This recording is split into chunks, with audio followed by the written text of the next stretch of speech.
Well, you're welcome to this very interesting conversation with what I'll describe as one of the greatest symbols of what is possible in Africa. We'll be speaking to Aliko Dangote, the richest man in Africa. Thank you so much, Mr. Aliko Dangote, for joining us. Thank you. And like I mentioned, your story really tells us what is possible about Africa. You know, a lot of people see Africa as the poor continent. But then, of course, you are clearly rising up that Forbes rich list. How do you feel, first of all, let's start with that. How do you feel about how you have progressed through this rich list? Well, it is, first of all, exciting, but, you know, we thank God for his favors. And I think it means that, yes, really hard work pays. And, you know, like what I keep saying, really, nothing is impossible. We have quite a lot of opportunities in Africa. You know, Africa is not, it has actually come of age. And I think, you know, the opportunities that we have here in Africa is, I think, second to none, really. So there are possibilities here. The trajectory is on, and we'll keep growing. All right, so you've moved up from, according to Forbes, $16 billion last year, now $25 billion. And the big question is, where do you go from here? We know you've announced some interesting plans to invest in the oil and gas sector in Nigeria. A lot of people saying that is going to be another game changer for you. Talk us through what to expect going forward. Well, what we expect going forward, really, you know, we have a program, really. The program that we have at the moment is trying to grow the, you know, companies that we have, you know, to grow in terms of the group business about 500% in the next 5 years, starting from 2013. So which means this certain trajectory will actually finish by the year 2017. And we think that by the time that we finish 2017, we should have at least a market cap of about $100 billion. So it's a very exciting thing that we're doing. You know, we just started, and I think we're on track. We have a monitoring team that is monitoring exactly what we are doing day by day, and I hope by 2017 we'll definitely reach that $100 billion market capitalization. So this business of growing the business, growing your wealth as a result, is very precise. But can you give us a sense of what that portfolio will look like in the context of this plan that you have? Well, the portfolio is going to be more focused than, you know, before. It means that we are going to have, you know, refinery with petrochemical complex, which will produce oil for not only Nigeria, actually for the West African region and some of the Central African area, where I think we'll be able to have the capacity to deliver petroleum products, and then polypropylene, making tires, you know. And we have also the fertilizer. Fertilizer will be about 2.8 million tons. So this actually will be almost like about 45% of the total group's revenue. The next business will be the cement, which by 2016, we're going to be over 60 million tons in the sub-Saharan Africa. And that will probably make you by far the largest producer in Africa? Yes, by even this year, we'll be the largest producer of cement in sub-Saharan Africa, with 40 million tons by this year. But then, when you look at it also, we're doing massive backward integration. For example, we're saying that in the next 4 or 5 years, there will not be any sugar imports into Nigeria. So that means we have to grow about 1.5 million tons. But the 1.5 million tons, you also have you know, cogeneration, which is power. You have to have ethanol. You have to have biocompost, which is like organic fertilizer. We'll have animal feed, you know, so on. You know, almost about 6, and molasses, almost about 6 products out of the sugar. Then the sugar. But what is more interesting is the amount of jobs we are going to create, because we are also doing rice. We are targeting almost in the next 5 years to do 1 million tons of rice. This will make us to actually employ about 200,000 additional, you know, workers, and that is really more exciting than even making the, you know, the money. All right. So I think we'll be able to at least be self-sufficient. We will not really require any additional foreign exchange from the central bank wherever we operate, because we're actually doing a backward integration where we're replacing imports with local, this, you know, like what you call import substitution. Right. So that's basically what we are doing. Okay, let's talk a bit about that cement portfolio. Recently, we heard an update about your investment in Kenya, $600 million being invested in a plant there. But I've spoken to a few analysts, and some suggest that, you know, especially your entry into Kenya, maybe a little too late, given the presence of quite a few other players there. In fact, some suggest that the raw material, limestone, may be a challenge for you. How do you react to that? Well, I think that's what they are saying. You know, all along, these same players have actually been deceiving the Kenyan government, telling them that there is actually no limestone. And that's why if you look at it, there is no cement production in Kenya. Very little is what you call processing. Because what they do, they import clinker, and they go this and refine, process it and add gypsum to it. And that's it. But what we are trying to do in Kenya is actually now to produce from locally available raw materials. You know, they have, limestone, and then they have, red sand, right, which is, then they have the clay. These three things will be what you use to produce clinker. So are you saying that the raw material is not an issue for you? Well, it's not an issue. So far, what we have, we've already have something that will last us for the next 30 years. And we're still prospecting more, right, to see that, yes, it's going to sustain us for the next 45 years. But even 30 years is not bad. Right. You know, the factory is okay. You know, we can do the factory and just, cover it up.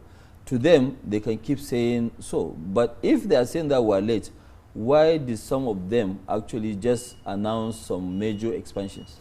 Okay, that so they want to go ahead and do. There's still an opportunity. And so there's still an opportunity, and then, African economy is growing. Right. I mean, you can see in Nigeria, 10, 12 years ago, Nigeria, the total production in Nigeria was actually about less than 2 million tons.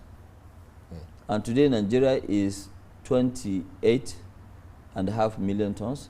And we're adding additional 9 million tons alone this year, Dangote alone. Right. So by end of this year, by July this year, Nigeria will be at about 37 million tons. I mean, that's major achievement. So clearly the growth is happening. It's happening. But as you go across Africa, how welcoming is the rest of Africa to you? A lot of people say Africa is not trading enough with itself, for instance. As you go across the continent, what's your experience? What's happening is that right now we're not actually crossing goods, across. What we are doing is that we're investing money in various African countries. While they need the cement, we go and, it's not that we're exporting cement from Nigeria. But do you see a transition soon? For instance, what you're doing in sugar, do you see a situation where perhaps Nigeria could be exporting into West Africa? No, we have already been exporting to Chad, to Niger. This our near, our neighbors. And we have a bit of challenge going through Republic of Benin, because that's the gateway. We have to go to Benin Republic, go to Togo, and then to Ghana. But see, from our factory up to Ghana is only about 420 kilometers. But the only issue is that, okay, fine, Benin Republic, they want to charge us a tax, which there shouldn't be any tax. But we're working with the government to resolve that issue. Once we resolve that issue, we have 9 million tons market.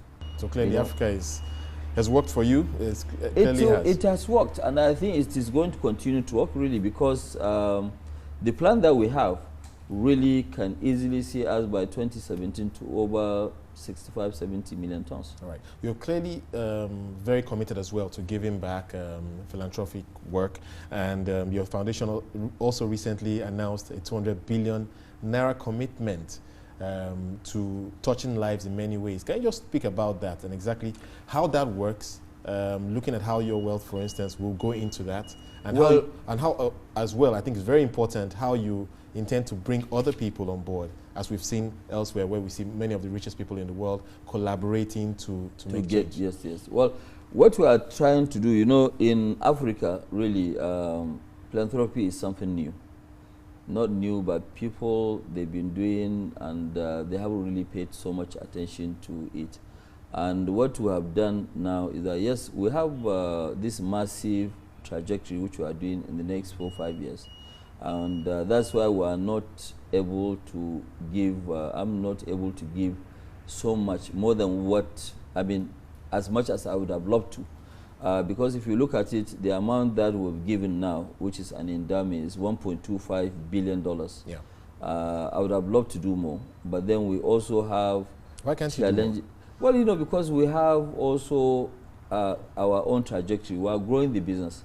So what we have done is that we've done this one for at least between now and the next 5 years.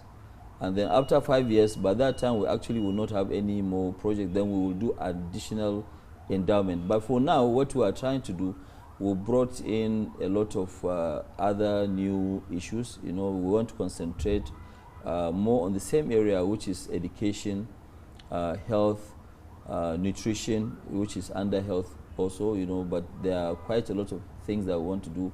We want to build 1,000 bed, you know, state-of-the-art hospital.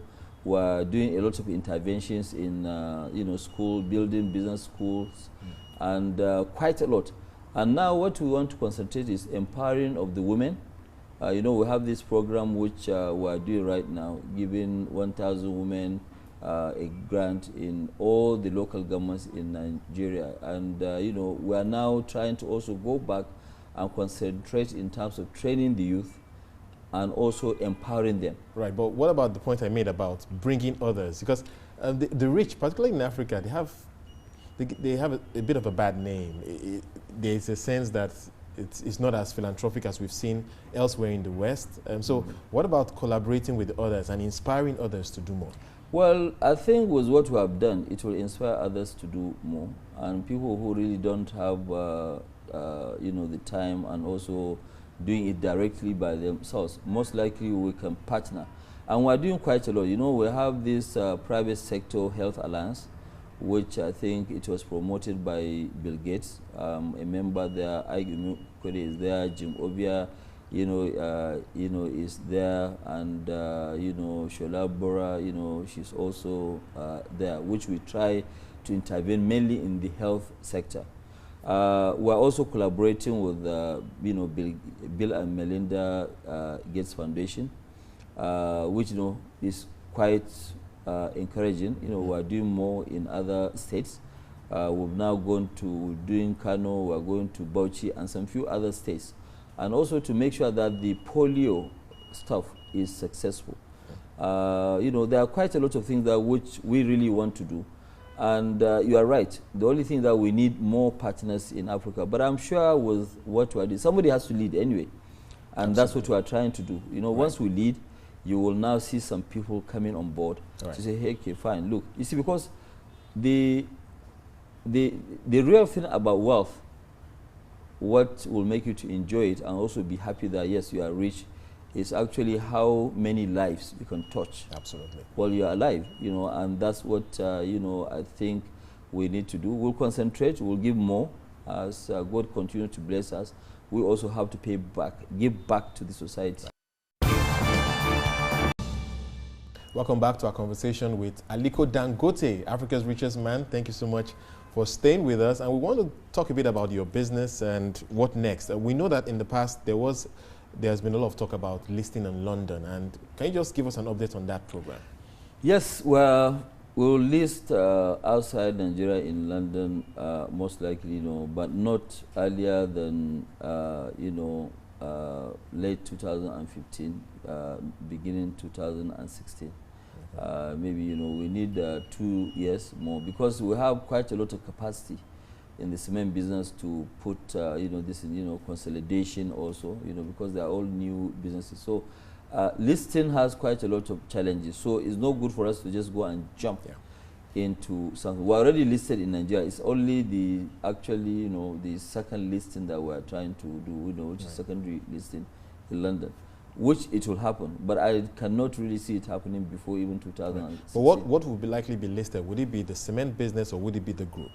Well, for now, we'll list the cement business. But you know, normally what we do is also another way of sharing the good things with other people. You know, we incubate companies. When they start doing well, what do? You know, we just now go and list them, and then we sell down maybe 20–25%, Right. which other people too will own. So everybody will get his share by the time that we give out dividends. Right. So I think these are the areas that we're looking at seriously. Right. But the cement one, we believe, and what we are trying to establish is to establish the most profitable cement business in the world. Well, clearly, By being efficient, by being, having the best technology. Well, the data suggests that already. I mean, clearly, the well, margins. you know, other people started technology. this business, you know, maybe 120 years before we even started. And, you know, it's just part of, you know, thing of showing people that nothing is impossible. And that's what we are, you know, trying to do. Yes, of course, nothing is impossible, and you've shown that clearly, particularly over the last 10 years, what you've done across Africa, particularly with the cement business. So let's talk about what drives you. Why are you doing this? You've conquered the cement business in Africa, essentially. And I'm sure now you're moving into the oil and gas sector. Why do you keep doing? We have to keep doing things? that. You know, this one is not actually for the money; it's also for prosperity. You know, today, if you look at it, nothing, I mean, or nobody, I can say nobody will come outside Africa to come and develop Africa. We Africans are the ones that should be in charge to also develop our own continent. So you feel that sense of calling to do that? Yeah, we have. We do have, you know, quite a lot. There are some areas, you know, I mean, if somebody had actually mentioned agriculture to me 5 years ago, I would say that, no, that must have been a bad dream. But, you know, today, we're actually getting a lot, you know, sort of involved into agriculture. And we are going to do that. It's not only for money making, but making sure that, yes, there is prosperity in Africa. Yeah, but looking back, what would you say is that missed opportunity? I mean, you've invested in so many areas. We've seen major growth in areas like telecoms, and you're not known to be heavily invested there, for instance. Would you say that was the missed opportunity for you? Well, in the last it was 30 a missed years? opportunity. We didn't really understand anything, you know. I mean, we didn't know anything much about telecom. Nobody knew that they were going to do this. I'm not sure even they knew it was this. They didn't, yes, because I think at that time they even wrote to the government that they are going to run a loss for the next 5–6 years. And that is why, being a service industry, they were not entitled to tax holidays. But I think President Obasanjo at that time said that no, he wants to encourage them, and he gave them approval for a tax holiday of 5 years, you know. And nobody knew that they would be minting money like this. But we tried again to go into it. Remember, we bought the 3G license, but we didn't have the 2G. But even with that, we said, but look, 10 years, these guys, they've been on. I think it's kind of late for us to try and go into the ring and start fighting somebody who had actually been there for over 10 years. So we decided to sell the business, which we did, to Etisalat. You know, with that, you know, I mean, we're very okay, we're happy. We sold to them $250 million, but we are concentrating more on our core areas of business, which we know and we understand better. What do you say to people looking at Nigeria? Nigeria is evolving, and I mean, in another few months, it may be rated as the largest economy in Africa. It's clearly that part of Africa that a lot of people are talking about now. And you're clearly a big believer in that. You've invested over the last decade significantly. What's your take on, given the challenges we have with security recently, the future for Nigeria? Well, the future of Nigeria is very, very great. If you look at Nigeria, for example, Nigeria really is an agricultural state, not even an oil, you know, state. Even in the oil, let's talk about oil first. Nigeria has more gas than oil. But, you know, because at the time when most of these companies were prospecting for oil, gas was coming out, people were just flaring the, you know, gas away just to take the oil. But right now, gas is money. And I believe if we concentrate and get that gas off the ground, Nigeria can supply light to almost the whole of West and Central Africa. not only the continent, not only the regional market of West Africa. That's one. So oil can be just a byproduct, you know, petrochemicals, you know, polypropylene, polyethylene, you know, I mean, massive. And that's what has informed industries. your investment. That's right, you know, so on gas. And Nigeria has a lot of gas. The only thing is that most of this gas is being trapped. You need to invest heavily to get the gas out, and which I think we're on the way. We'll a lot of people will say, I mean, given the delays with the passage of the petroleum industry bill, we're not seeing that urgency from some of the people that should be driving this change. I think that bill will come as we go along, but you know, people who are very, very serious, I can assure you, if they want to, I mean, today, why didn't you wait for the petroleum industry bill to be passed? And we're spending 9 billion doing a refinery. You know, I mean, the numbers are okay for us, whether there is the regulation or no the regulation. And I know that it is only a matter of time. It's not sustainable. The regulation will definitely happen. That's one on the oil. Now, going back to look at agriculture. Agriculture for now contributes about 42-43% to our GDP. Yeah. Okay? But I can assure you the amount of arable land, the percentage of arable land being put to use in Nigeria is less than 8%.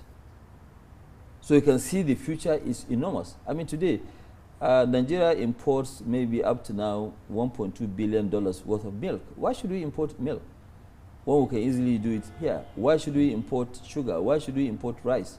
So there are quite a lot that we need to do, even by feeding our people alone, by having what you call food security is good enough.